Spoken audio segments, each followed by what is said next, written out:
when I realize that I have a lot of work to do, I don't really go into that much of a rabbit hole. I probably use Snapchat, Instagram, Twitter just to scroll through to keep in touch with what's happening around the world. Because I grew up in China and I exposed to internet in China, so those regulation happens. There must be vulnerable people and marginalized people's right going to be abused. I think the main problems with especially kids and teenagers is that we don't really have kind of spaces for them on the internet anymore.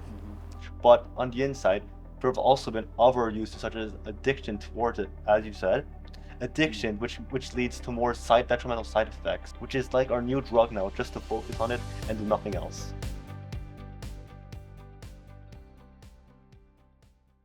We're at Bangkok Patna International School with a group of digital leaders, digital advocates in the secondary student body today to talk about social media. It's been a big topic around the world of late, and this is kind of where the rubber's meeting the road right nowadays in terms of consumption and application. So really happy to join the Koktail team today to lead this conversation. By way of kicking off, can I just ask everybody to quickly introduce themselves? Okay, hi, I'm Yiming. My name is Veer. Hi, my name is Demi. Hi, my name is Ellie. Hey, I'm Sebastian. Terrific. Thank you for taking time out of your studies today to join us. I think the way to best jump right into this right now is topically. I don't know, have many of you saw probably 2 weeks ago, the US Surgeon General put out a health advisory which pertained to social media. When I was growing up, the health advisories pertained to tobacco use. At that point, they were warning us against the dangers of smoking. That has now turned into the dangers of social media. And I just wondered, how did that grab you when you saw that and read and processed that information? Sev, why don't we start with you? I think that it's natural because our generation has shifted towards social media as its own drug. On the outside, it seems like a perfectly normal thing, allowing our generation, our children, to use social media as it's a technological innovation to improve our knowledge. But on the inside, there have also been other uses such as addiction towards it, as you said. Addiction, which leads to more detrimental side effects, which is like our new drug now, just to focus on it and do nothing else. As a person who uses social media quite a lot, I do believe that yes, it's good to have these other human inputs. I love talking to people online. It's just very fun. I love hearing other people's inputs and other things. But at the same time, it's not really a true replacement for physical human interaction, which is a thing I've only kind of recently realized after COVID. Right. So we're going to get on to kicking around a few of the recommended regulations on it. But to start with, I just wanted to hear a little bit what you guys feel in terms of a lot of the downsides that you're reading nowadays. I think the main problems with especially kids and teenagers is that we don't really have kind of spaces for them on the internet anymore. Because all the spaces that I would go to as a kid, like Animal Jam, Club Penguin, they've all been either shut down or paywalled, or you have to download another application. And I think especially with Adobe Flash being gone, these kids don't really have a place to go that's regulated, and there's someone on the other side making sure that they're being kept safe and not being exposed to things that will bring them harm mentally. I'll share with you a few of the regulations that have been suggested. You just give me a thumbs up or down if you think it would work, if you would support it, or you think it would work or it wouldn't work. The first is, to your point about getting more face-to-face time, etc. Family dinners. Okay, that's a big 5 thumbs up. Another tech company regulations on usage. So we've got 4 up and 1 down. You mean, why do you feel that? Because I grew up in China and I exposed to internet in China, so because of that, so I automatically feel if those regulation happens, there must be vulnerable people and marginalized people's right going to be abused. Do you think it should be time regulated? I think it should be self-time. Self-time regulated. I think self-time regulated Okay. as well. I think it should be up to the parents, maybe. Well, do you think the parents can really Yeah, because manage their own teenage kids?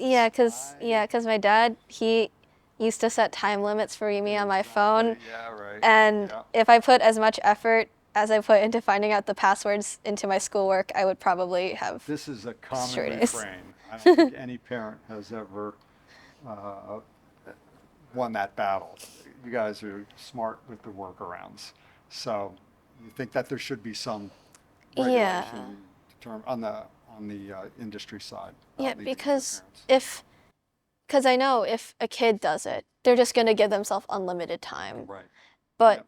if a parent does it, the kid's not going to think it's fair. And if a company does it, then it's not really fair to the kids either. So it's just it's very complicated. Yes, it is.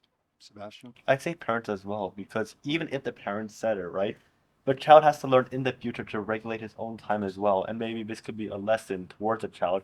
Even if they try hard not to follow the time limit, they do what Ali said, to spend more time trying to figure out the password. Right? What good is it to them not to, follow and listen, because there's always a reason behind why parents set time limit. Maybe because they want to do their work and to discipline them as well in a good way. One of the other areas that I wanted to touch on, we got about 5 minutes left, and I want to move off purely off the social and talk a little bit about the world today and how social media is impacting politics, current affairs, the disinformation, etc. Anybody want to kind of lead with an observation from how you see this thing impacting this world we live in? I heard about the Twitter files, Mm-hmm. which was like the censorship of some people on Twitter from like a different viewpoint. Mm-hmm. And there's a political war on Twitter that you see basically every day. Yeah, and also I don't think we can like talk about Twitter without talking about Elon, really. And recently I saw, I haven't blocked on there because I don't really like seeing him, but people were posting screenshots of him promoting Matt Walsh's documentary, What is a Woman? Mm-hmm. And apparently there was a plan to send the notification of the documentary's release to every single Twitter user, whether they liked it or not. Right. And I find it incredibly ironic, since when Elon acquired Twitter, he claimed he would control hate speech, and he's also continuously doing this on his own account as well. He's promoting this harmful rhetoric of both transphobic, homophobic, racist, just every single kind of like bigotry, and Yeah. promoting it to millions of people. As you guys now proceed with the platforms that you consume news on, whether it's quick grabs on TikTok or Twitter or whatever website you go to, how do you determine what is truthful, what's reliable, what you're going to believe in, what's forming your worldview? Let's go around the horn again to wrap this. Well, like from information, I might like look at the sources of like who is this information speaking from, and like by looking at their background, I could like judge how could their experience or views like influence the reliability of the text. Okay. But sometimes like I do just like automatically adjust it because they say something, so it's true. Okay, so you're smart enough to recognize who the source is. I and mean, to not understand. always. Right, Like you try. I try. Okay. If something sounds unbelievable, I'll double check it on Google, most likely, where you'll see more trustworthy sources. Okay. And trustworthy sources, are you affiliating with particular brands? Or? Yeah. Like Washington Post, Okay. New York Times, CNN. Okay. Okay. Abby? I usually just for Thai news, I usually listen to the radio in the car when I come to school. And if it's like something that I see on Instagram or things like that, then I usually like double check with an unbiased news source outside. Okay, that's wise. Normally, if I see something in the news, I'll probably like do a quick Google search and see how other news broadcasters are reacting or like talking about the situation. Because I feel like if there are multiple I kind of like seeing different people's perspectives as well, but also if there are multiple people and like credible news outlets talking about it, I feel like I can somewhat trust it. Okay. Very wise. The same for me. So I check the newspaper. I mostly believe it's true, but sometimes if it's too unbelievable or it's out of this world, I double check it. I Google search it. I even discuss with my parents from an older generation to see their point of view. And for social media, I have the assumption that everything's just untrue. And if it seems a bit true or or it seems logical, I do some research. I Google search. I check multiple websites to back up the claim.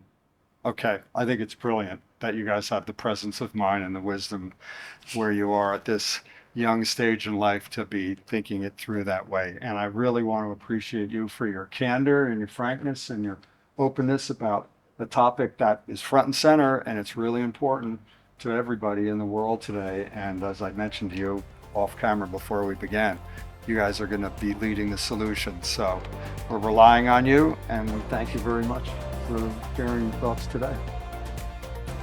Thank you. Yeah, thank you as well. Yeah.